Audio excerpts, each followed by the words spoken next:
Sambung surah Al-Kawthar. Okay, kita nak belajar makna Al-Quran. Okay. Right. A child raised with the Quran is not only intelligent but also soft-hearted and gentle in spirit.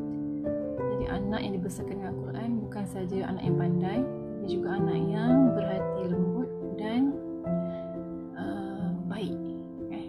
Dan baik. Okay, insyaAllah. Okay, ayat pertama kita ada Fa. Fa maksud dia so, ataupun maka, bahasa Melayu maka.